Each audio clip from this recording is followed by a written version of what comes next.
everybody! Happy Saturday evening live tutorial stream. How is everybody doing out there in the wilds of the internet today? I hope everyone is doing fantastically well. It's been a crazy bonkers day here at the Beading Dreams with all of the everything happening all at once apparently, and not all to me because it actually happened pretty much to all of us, but definitely a lot of it to me. So yeah, of all of the customers who I really didn't want to see coming in without appointments, which is awesome. And then and then the one client who I thought was actually going to flake on her appointment didn't. She actually showed up finally after 6 or 7 appointments that she has flaked on. So yeah, it's a thing. But hey, here I am, yay, to teach you this project. This is fun. This is the Ferris wheel pendant.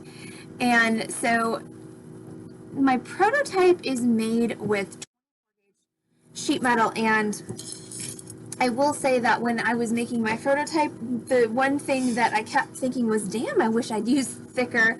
I know, Ashley did in fact have to work. It's true. And she did get through the day without murdering that particular client or any other clients. Let me just be clear, there was no murdering. None. At all today. There was not a single, there was thoughts of murdering, but there was not any actual murdering that happened during the day today at Beading Dreams. So I'm very proud of myself for the lack of murdering. Yes, nobody died. No, we don't even try to prevent thoughts of murder. Well, that's, yeah, it's This true. is retail. This is retail. Thoughts of murder are just par for the course. But, come on, get up there, you. Oh, that's not what I wanted to do. Oh, goodness. But we also had some lovely people in. We did also have some lovely, no new bodies in the leech pit, right? It's true. Okay, this just is not going to restore down to the size that I want it to be, which is really annoying because I just want you to be shorter. Well, wait a while and I will be.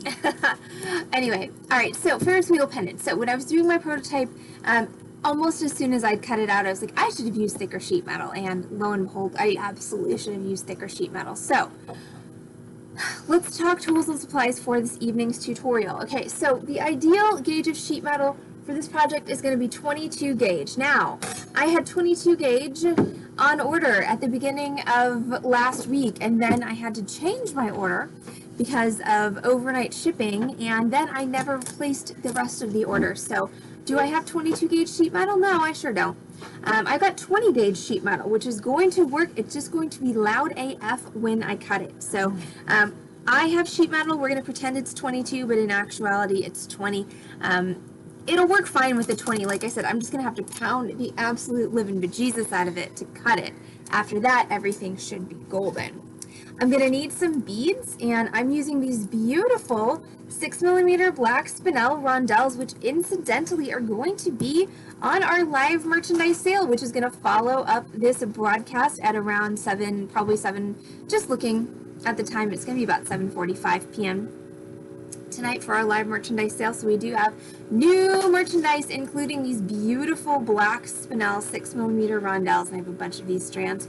So the main thing with this is you want your beads to be fairly similar in height, okay? And you can see I didn't do a great job of that with these pearls, and you can tell it doesn't look quite as neat and clean as I personally would like it to. You're also going to need some 28 gauge wire. You're going to need about 3 or 4 feet of that. And then if you want to wear this as a necklace, you are of course going to need a chain and a clasp as well. The cool thing about this, since it is, you know, just basically a big hoop that you're going to put onto a chain, you can definitely use a chain that you already have. Now, let's talk tools. You are going to need not a massive amount of tools, but a solid amount of tools. You're going to need definitely your wire cutter and your chain nose pliers. You're going to need my, oh dear, my new favorite tool that's been showing up a lot on stream because it's my new favorite tool. You're going to need a,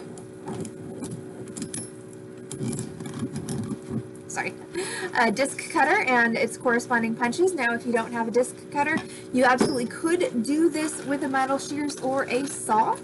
I am going to actually do that thing that I say every stream when I'm drilling of like, hey, if I would just do this, life would be a lot easier. I'm actually going to do it for once, so I'm going to put a little dent, a little divot at each of my drill spots, so I'm going to do that with a centering punch, and I'm going to need a bench block. That's what I'm going to hammer on. I am going to need my big ass hammer for my disc cutter. This is my brass dead blow hammer that I love, and then for my divots, I can also use the brass hammer, or I could use just a regular household hammer if I had it. To smooth our edges of our metal, we're going to need some 320 grit sandpaper and some fine steel would not be a bad idea. And then last but not least, I'm going to need a drill, flex shaft, or rotary tool with a number 52 drill bit in it.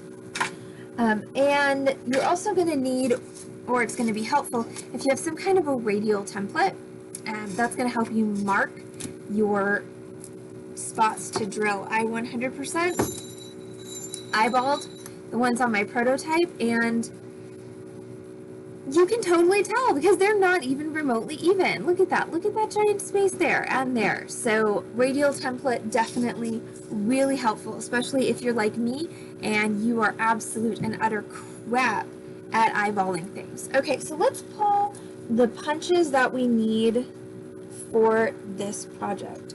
So that's going to be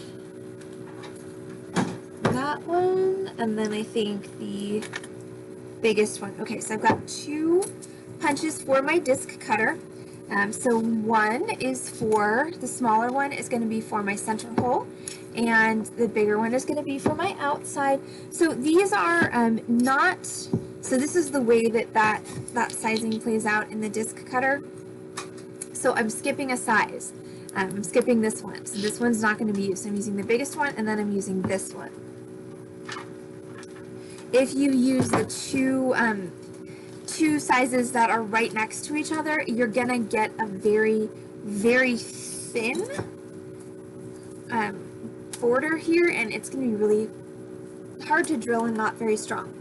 Okay, so first thing I'm going to do is I'm going to cut out, of course that's not the right hole.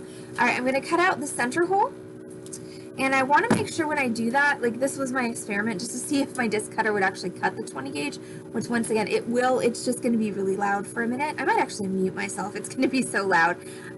So I want to make sure I leave enough border that I can get that bigger circle cut out. So I'm going to take my metal and I'm going to put it into my disc cutter.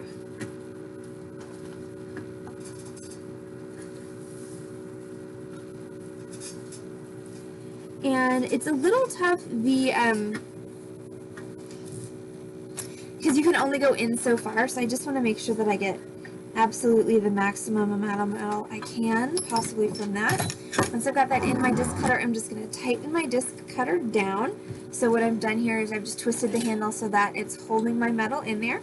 And then I just take my punch, drop it down into the hole of my disc cutter, and now I'm going to hammer really, really loudly. All right, everybody ready? Here comes the hammering. It's going to be loud and shaky.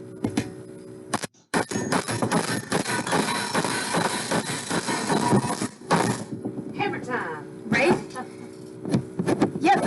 Camera down. Okay, and then you're gonna knock that through. I know. So the answer is yes. The disc cutter absolutely will cut 20 gauge sheet metal. It's just not very easy. But we did successfully do that. So now there's a hole. And now I'm going to move it to my biggest. And what I want to do is I want to try and have an even border around the whole thing. Okay, again, I know, right? Hammer time. Hi, Sharon. Then I'm going to take the big punch. Okay, so I have this lined up, all right, like so. So I've got even metal all around. I'm going to take my large punch. I'm going to drop that in there. Maybe. Come on. No one's in the mood for your sass tonight. Okay. And then, here we go again.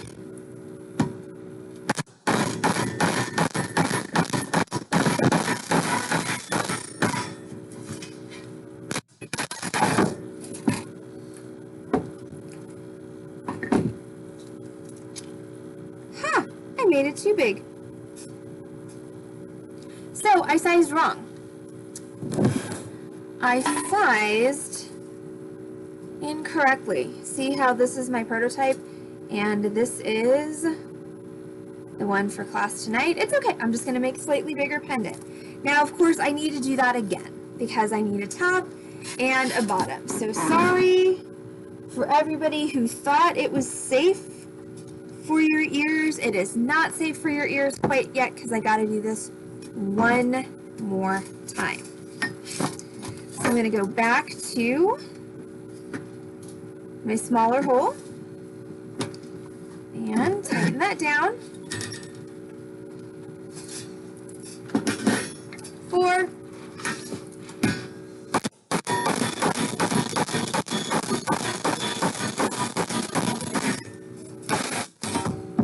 Seriously, that is some very intense hammer time going on there. Alright, and then I'm going to do the same thing. I'm going to move this over to the big one. I'm going to try and have even borders all the way around.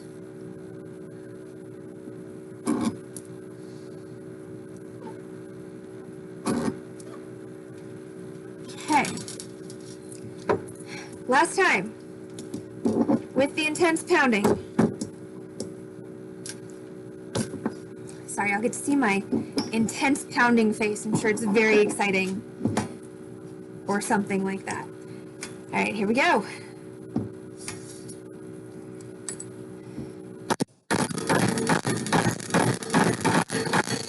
Something just fell. Not quite sure what it was, but something fell down.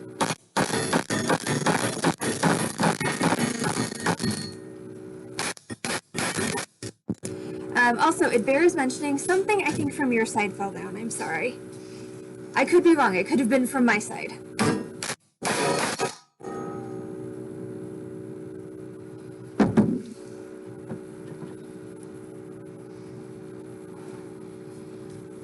Okay. So, couple of safety things that I'm not doing that you should think about when you're doing something like this. Number 1, ear protection is a thing. Number 2, eye protection is a thing. At least I have my glasses on tonight, but I don't have any earplugs in. With that level of noise, it's really not a bad idea to wear earplugs when you're doing something like this. Also, a big ass hammer, seriously, is invaluable because you don't have to strike as hard. You can actually let the head of the hammer do the work. Okay, so now I have my I've got my 2 discs. Now I'm going to mark them. So this is where I'm going to grab my radial template. This is also where I'm going to be like, hey camera, do you think you could maybe be slightly more reasonable with your exposure? Like, you know, so we can actually see things instead of it just looking like a giant white blur.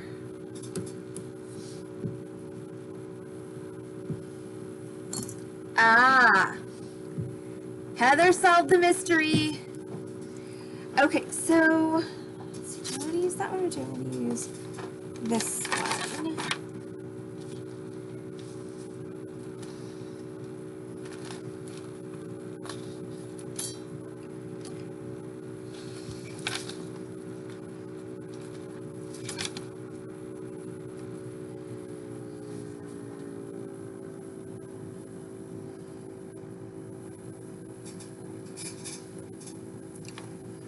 Let's do good.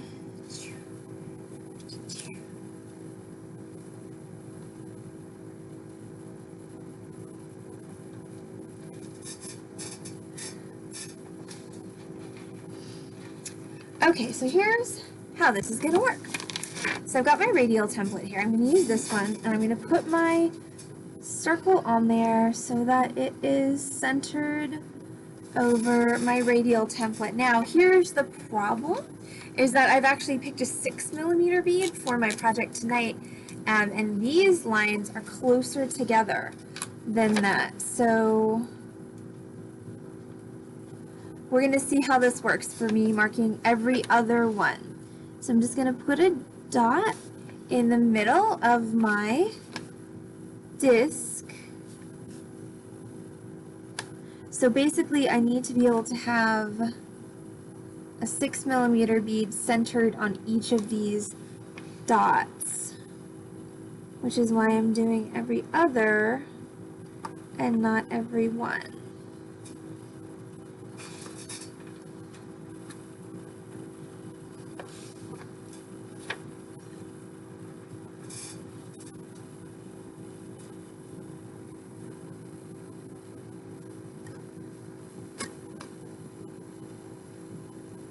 And that actually did work out with a series of equidistant dots. Yay!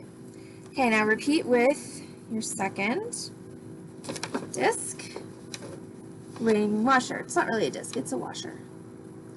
So again, I'm going to mark every other one on this template. So I'm just going to start there, skip this one, do the next one, skip this one, do the next one, and I'm just going to mark that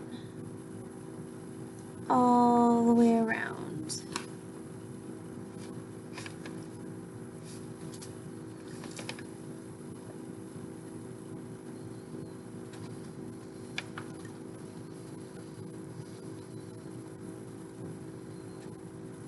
Okay, so there we go. Equidistant dots all the way around. Yay! Sorry, it doesn't. Some days it really doesn't take that much to make me happy. Okay, and now I'm going to take my centering punch and I'm going to put a little divot on each dot. So I'm just going to take my centering punch on my dot, press down, and then just take my hammer and give it a tap.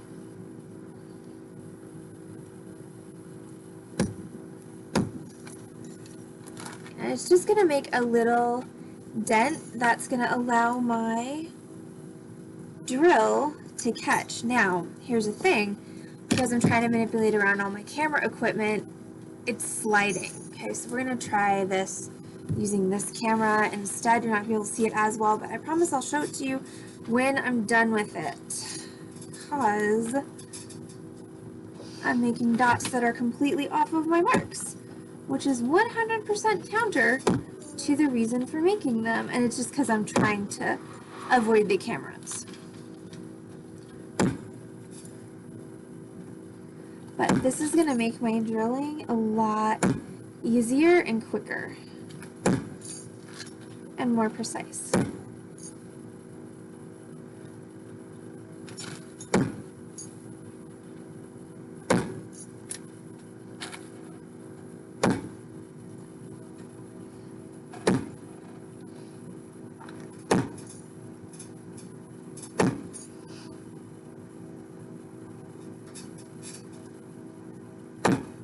See, now you get concentrating, hammering face.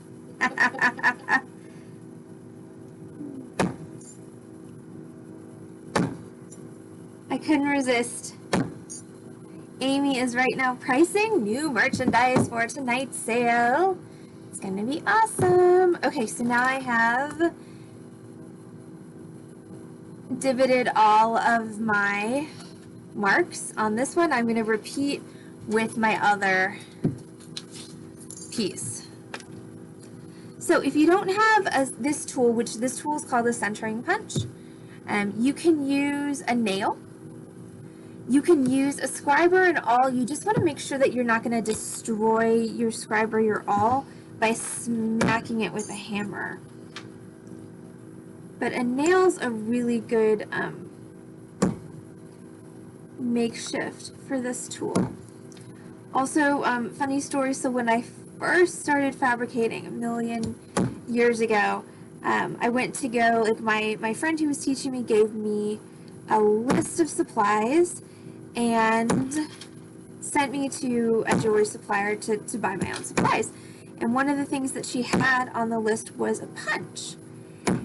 And just punch, no other description. And so I get to the, tool supply place, and they're like, well, what kind of punch? And I'm like, I have absolutely no idea.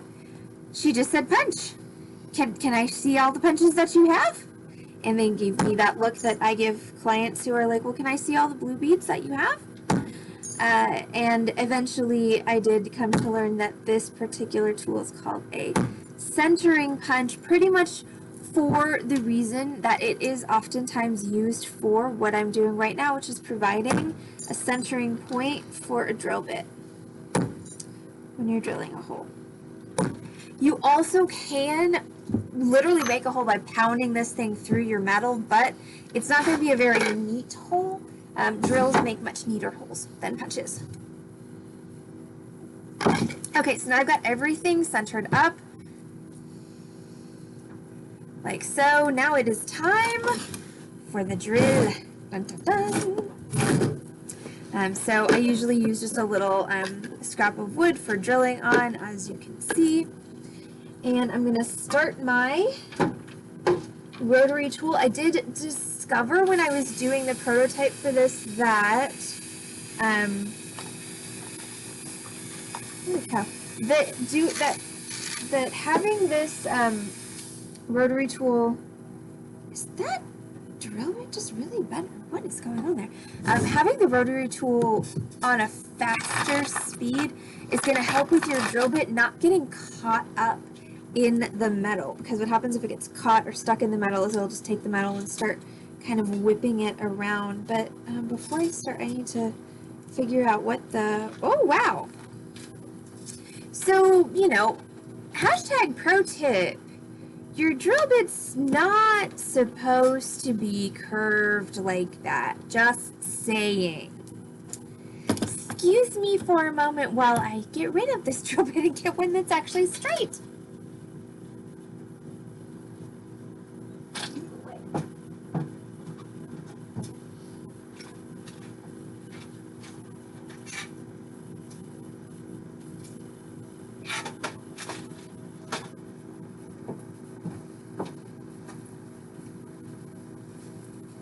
Okay, well, let's try this.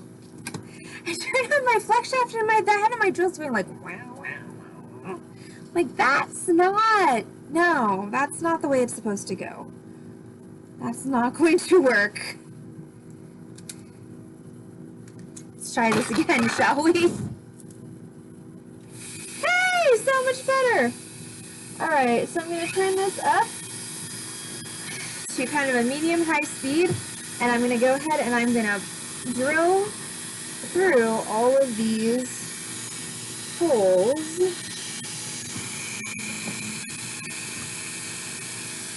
on my little disc. Not really little disc, but I'm just going to take my drill, make sure I have that firmly on my little drilling block, and I'm just going to go down and just pop through. Just that easy.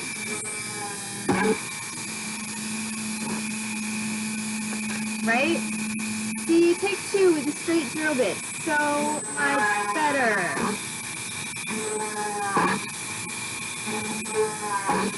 So I will say, like, actually taking the time to use the centering punch does make a huge difference, just as far as the ease of being able to do this much more quickly and precisely. Anybody who was watching me drill last night, or not last night, the night before, you were kind of watching my drill bit walk around on my metal, and having me struggle a little bit more to control it, and you're not seeing any of that tonight. That's because I actually did my prep work properly instead of lazing out on it like I usually do.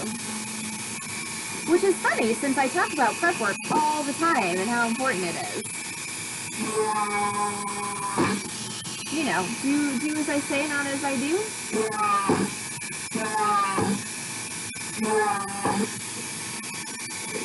So you do want to make sure you have a good grip on this. You can definitely clamp it down.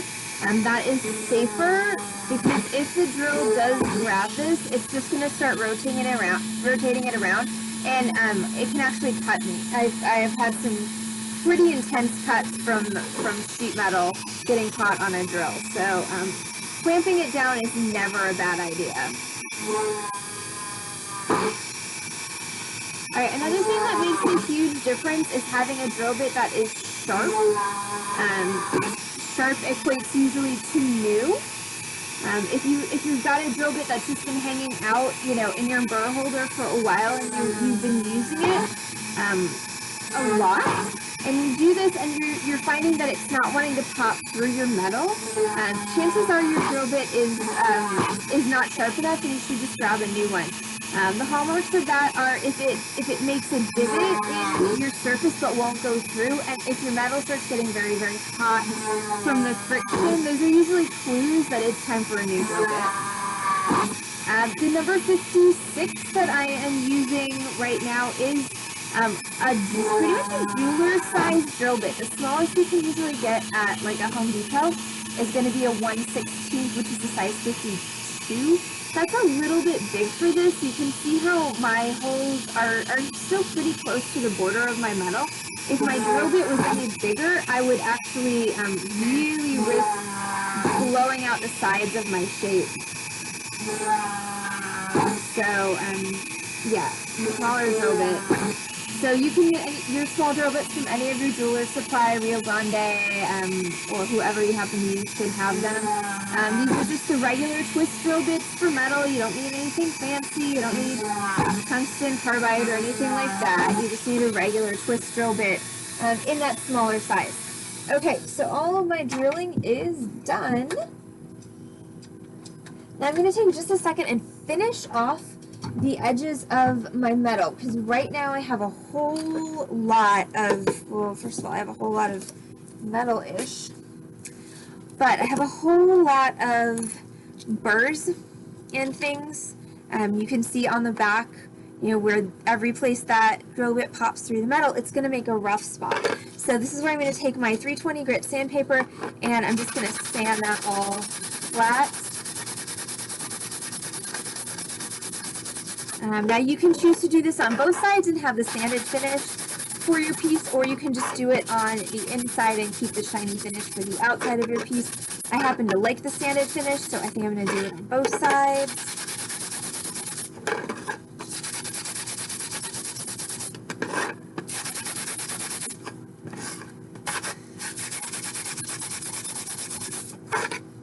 Alright, so there's that. So now it's nice and smooth.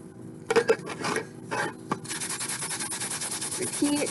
And the disc cutter does a pretty good job of smoothing the edges, meaning the inside and outside of the circle, but I am going to just grab a piece of steel wool real quick and just go around the inside and the outside just with a once-over, because I don't want this to, you know, I don't want it to lacerate anybody. I don't want it to kill anybody's clothing or hurt their delicate flesh.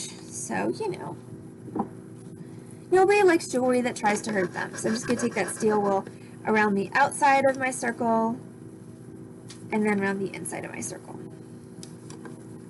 And while I'm at it, I might as well just do the surface, and also while I'm at it, I might as well just bash the heck out of my camera, because why not? So outside, inside. There.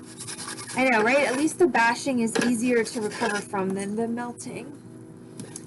Okay, so now I have my two little washers cut. Now it's time to start adding my beads. Yay! Don't fall, please. Okay, so I'm going to grab my 28 gauge gold filled wire, and I'm going to cut myself 3 to 4 feet of that. Since this is a little bit bigger than my prototype, I think I'm going to go ahead and cut myself 4 feet. I just have that feeling that I'm going to need that much wire. And this is, again, 28 gauge, and I'm using gold filled wire. You don't have to use gold filled, though. You could use whatever you happen to have on hand. You know, one would think it would be logical for me to have matched my wire to my metal, which was bronze, but I do like the look of the gold-filled wire a little bit better. Okay, so now we're going to start adding our beads. That means I need to cut my bead strand. Also, I'm not going to use all of these beads, so I'm just saying there are going to be some of these spinels available individually on the sale tonight, if I can get all my individual pieces together in between streams. So I'm going to take my 28 gauge wire and I'm going to go up through one of my holes, and see now that it's not like all, you know, boxes and things, now it's really dark. And some of you out there are going, you know your camera has an auto exposure function, right? And I do, but somehow it always seems to normalize the exposure on like the wrong thing. Like, that's auto exposure, okay? That's no bueno. No one can see anything either with that.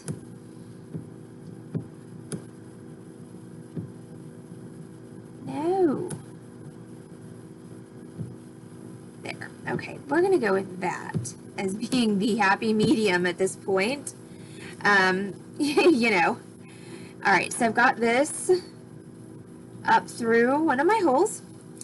I'm going to drop my spinel on there, and then I'm going to take one of my other, or sorry, not one of, but I'm going to take the other side of my little pendant piece here. There, a little bit more light. Okay, and so this is the beginning of my pendant. So I'm just going to hang on to this one for a minute, and I'm going to now take my long side of wire. Okay, so now I have a long ass piece of wire here. I've got like almost my entire 4 feet of wire, and then I just have this little couple inches here. So I'm going to take my long piece of wire, and I'm going to go up through the next hole, drop another bead on there, like so, and then fish it up through the corresponding hole on the other piece. Now I'm going to hold everything, including this beginning tail, and I'm going to pull that all the way through. Be careful as you're getting to the end. If you see something like this that's twisted, just make sure you untwist that. Pull all the way through. Right, like so. Now we're going to finish off this first wire. So I'm just going to take this over to the wire that I just pulled up, and I'm going to wrap it nice and tightly right there, a couple, 3 times. And of course you got to hold that wire so that it doesn't do what it just did, which is bend forward. So I'm just going to hold this upright and wrap this one around like so. 2 or 3 times. You don't want it to be too giant, so don't do too many wraps. You just need enough to secure it. And then you can trim. And then press your end down.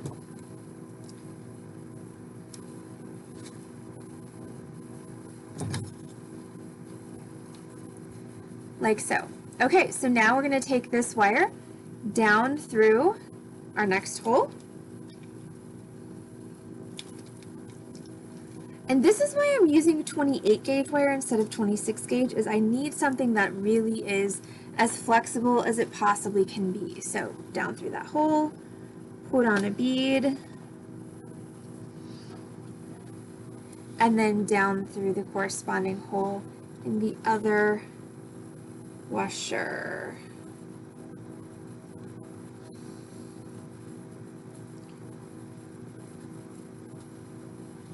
She says, like it's just that easy.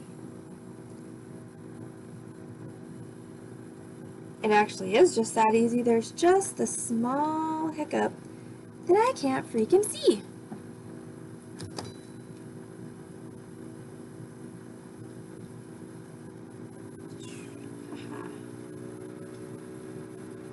Okay, all right, so there we go. So it's down through that hole, and we're just going to carefully pull it all the way through, and once again, make sure that it doesn't kink on the way.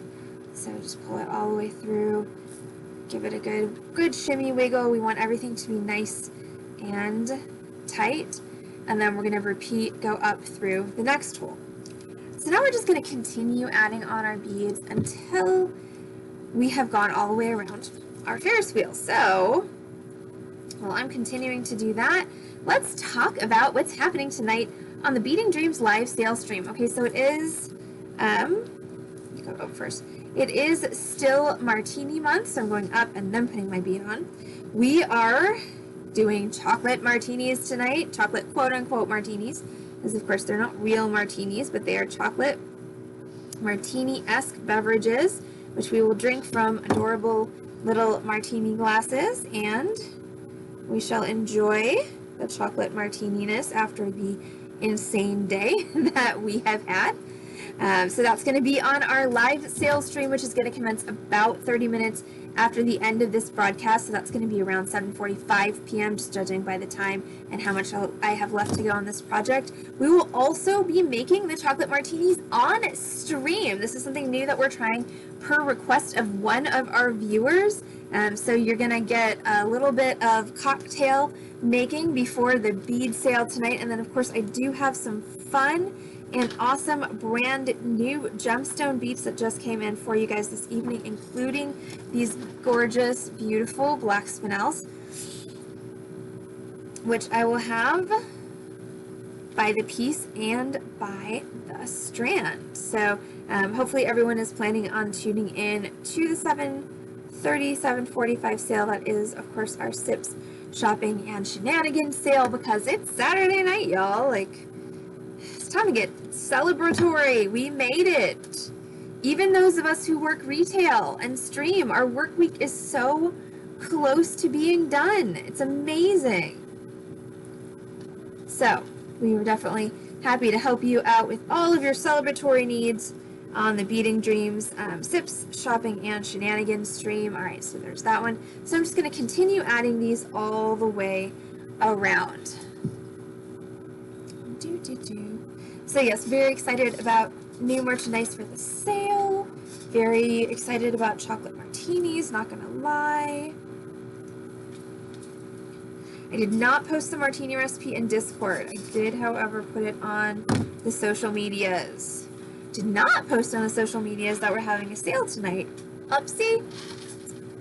You know, someday I'm gonna remember to do all the things, and it's gonna be glorious, but You're going to have your ducks in a row and know where you put them? right, but today is not that day. Tomorrow is not looking good either. I don't think... My ducks are in the police car. That's where they are. I am that mean. Ma'am, are these your ducks? Right.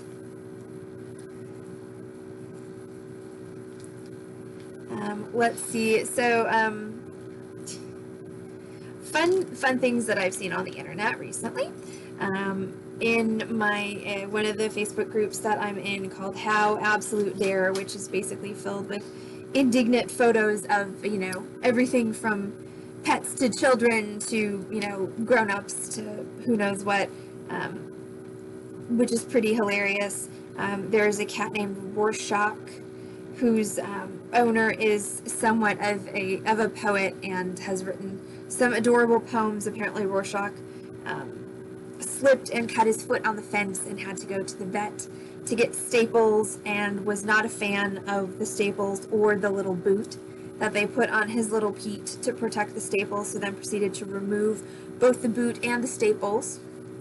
Was then taken back to the vet and was put in a cone of shame, which he also removed, and then removed the staples. So last I saw, and granted it's been a busy day, so I haven't really been keeping up with the internet today, but last update, Rorschach was back from his third trip to the vet with staples and a boot and a cone.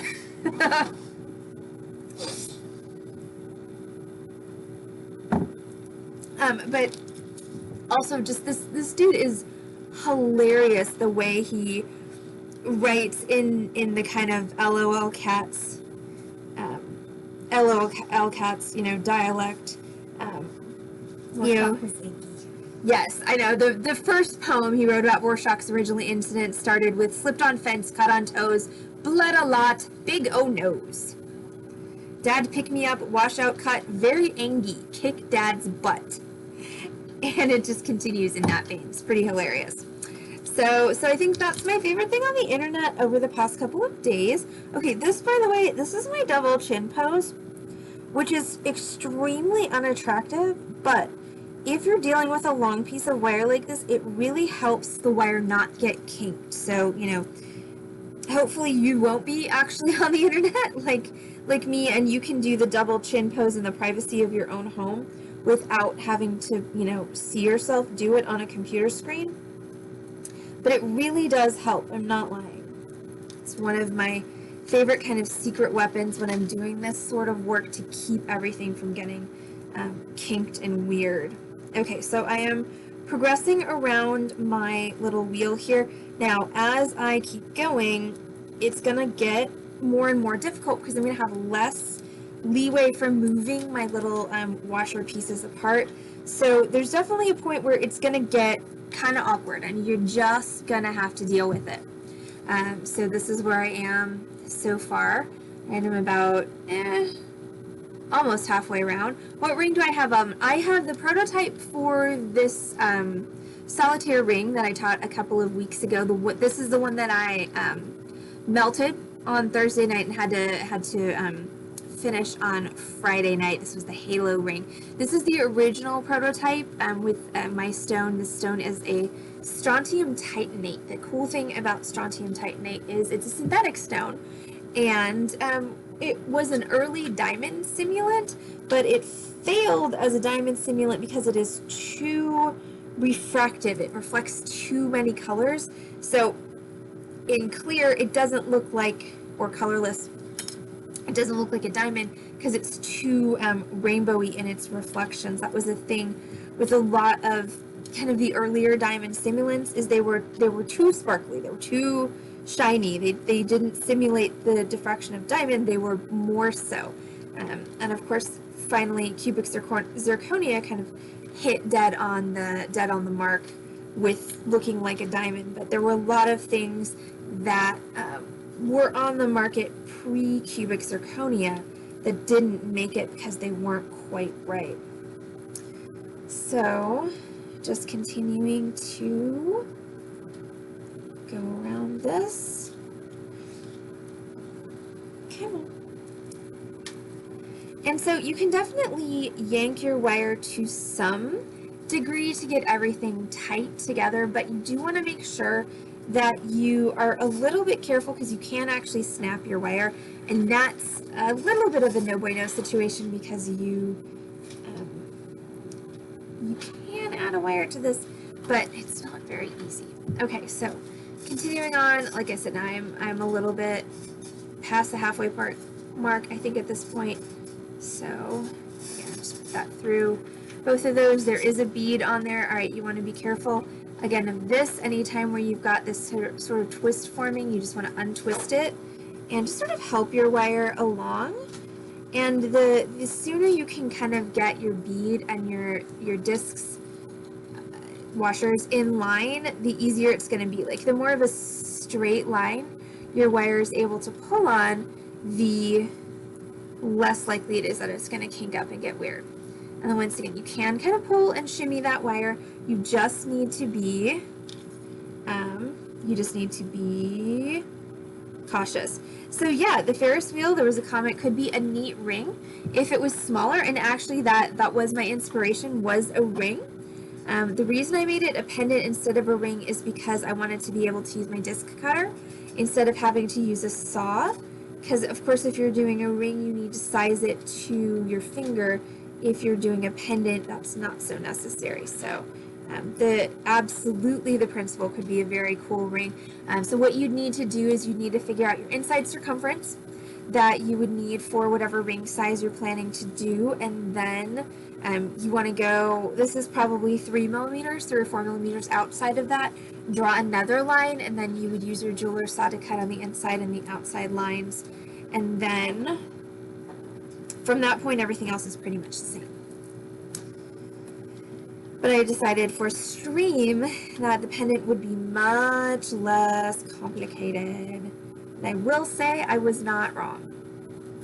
It's much easier where you can just whack it out with your disc cutter. Now, if you're lucky enough to have a finger that's the same size as one of your disc cutter punches, bonus for you. Because that's going to make your whole life a lot easier if you want to make a ring.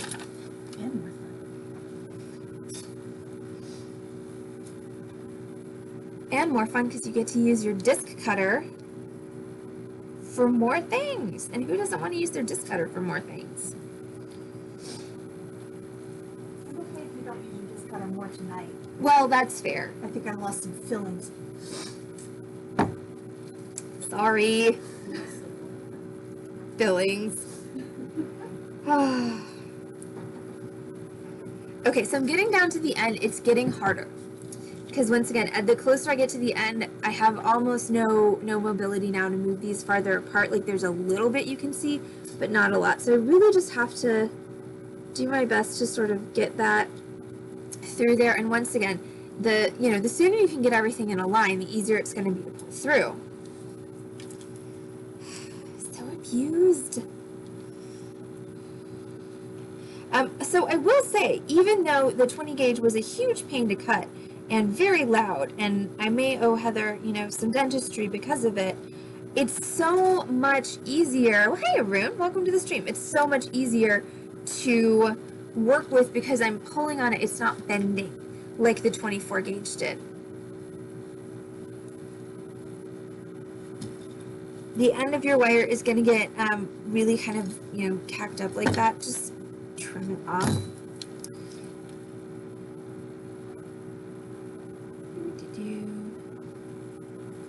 Again, so through the bottom, and bead goes on, and then through the top.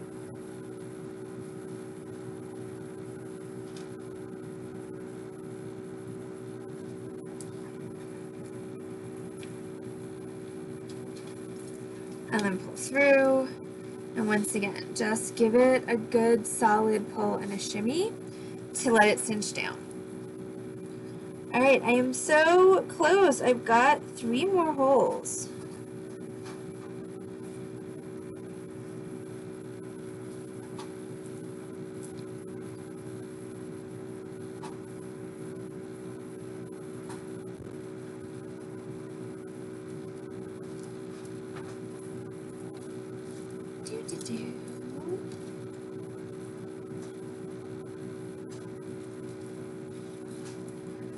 Once again, through, got that lined up. I'm going to go through the other hole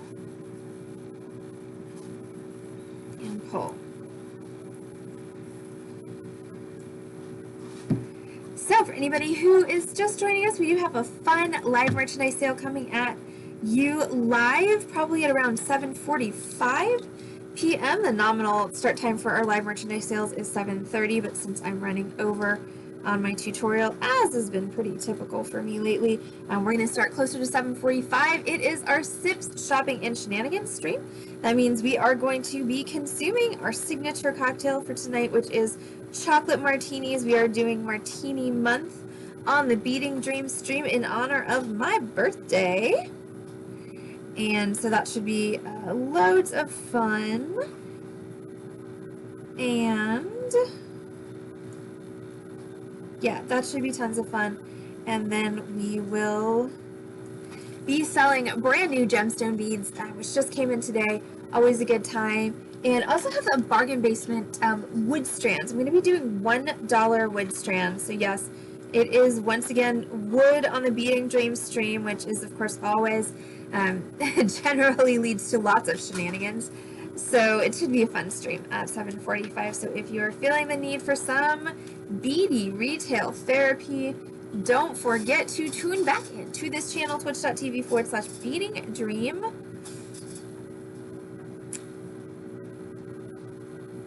In 30 minutes after the end of this tutorial for a live wood and vroom vroom. It's true. There's only one type of vroom vroom. There's not a whole lot of vroom vroom on a sale, but there are some really pretty garnet rondelles. Right.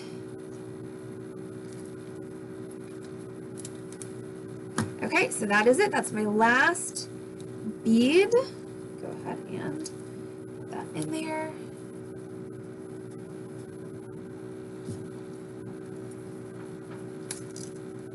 See? Told you that it can break. Let's do it this way. And the wire will get stressed as you get towards the end of the project, and it's going to get more likely to break as you progress towards the end of the thing. Just because it's a little bit fatigued, it's tired. It's been work hardened, which means that it is stiffer and more resistant to being bent, which is exactly what you're trying to ask it to do. So it's not going to react as well to that. And it also will have been scraped a little bit thinner, generally by the action against the hole. So all of these things lead to the fact that you just need to be, oh dearie me, we need to pay attention to what you're doing for starters. But yeah, you just need to be a little bit more careful with your wire as you're getting to the end of your project. I did not put it through the right hole.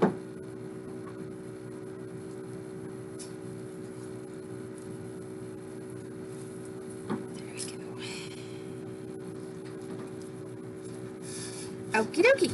Awesome. So now I've got all my beads on my little Ferris wheel.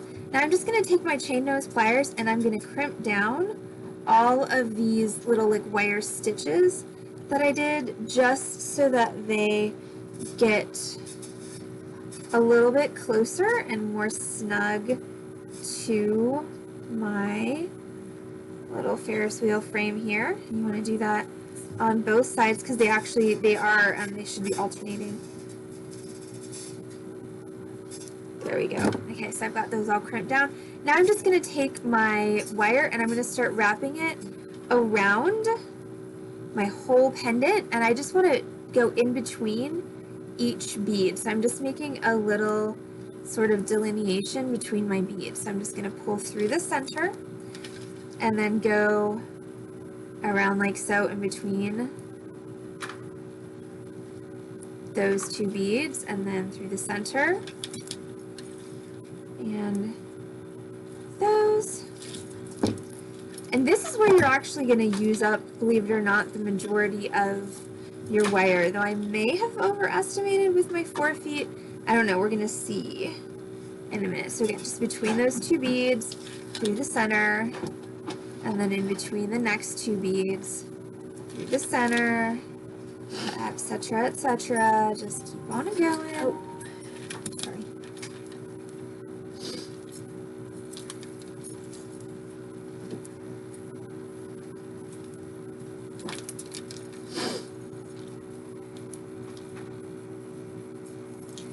I'm just going to keep going all the way around to get back to the beginning.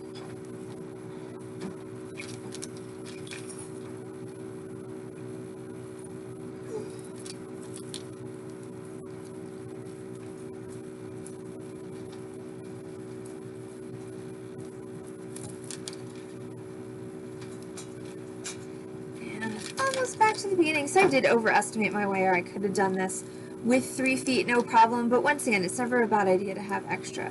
Okay, so here we are back at the beginning, and then I am just going to wrap off my wire. And what I want to do, if I can, is I'm just going to go underneath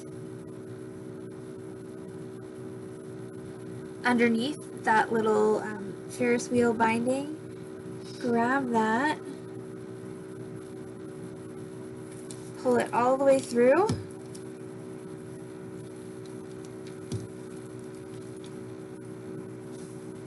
and then just come around and repeat, just so that you got two little. So I'm just going to go once again under that and pull.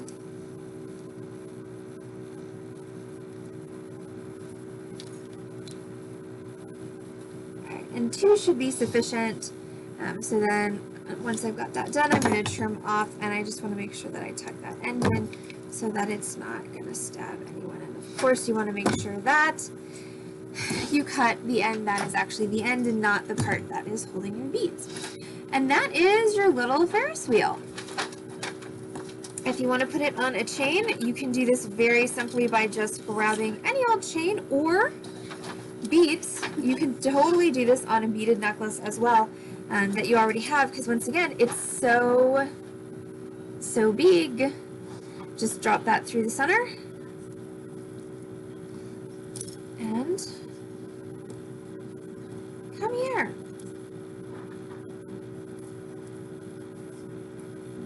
Alright, and there you go. That's your Ferris wheel pendant. I could have used a slightly smaller bead, or I could have offset my holes just a little bit more, because my beads are popping out a bit. So, you know, live and learn. This is kind of the ideal look over here. I might have also used the wrong hole at some point. Yeah, I think something happened. But anyway, I'm still happy with it. So there you go, that's your Ferris wheel pendant. So thank you all so much for hanging out with us on the Beading Dreams stream this Saturday evening live tutorial. I'm Allison from Beading Dreams in Dallas, Texas. We are, yay, thanks Lori. We're an actual brick and mortar retail bead store. We are here on Lovers Lane in Dallas to feed your need to bead 6 days a week. We are here Monday through Saturday from 1 p.m. until 6 p.m. If you're not local in Dallas, of course, you can find us on this channel, twitch.tv/Beading Dream, 5 times a week with complimentary tutorials. We are here Wednesday through Saturday at 6 p.m. Central Time, plus Thursdays at noon with live tutorials. We do try and do new classes every week. So we do have some fun ones upcoming for you next week as well on the Beading Dreams stream. And of course, we also do 2 live merchandise sales every week. That's going to be Wednesday and Saturday at 7:30 p.m. That means that it is a sale day since it is Saturday. So it's time for me to go get everything together for the sale, make sure the store is closed up, and come back at you live on this channel, twitch.tv/Beading Dream, in about 20 minutes or so. I'm going to try and kick off around 7:45 for the sale tonight. We will actually be making our chocolate martini on stream, and then we will proceed with our sips, shopping, and shenanigans sale. So if you're going to join us for the live sale, I highly recommend that you go grab yourself a cocktail. Definitely grab some hydration as well, maybe a snack if you need it. Get comfy, get cozy, and get ready for some bead retail therapy right in the comfort of your living room, office, or wherever you happen to be enjoying, hey Boots, the Beading Dreams stream. I'm running a little bit over with my tutorial, so I'm about to scoot, and we're going to be starting the live sale in about 20 minutes, Boots. So it's so good to see you out there.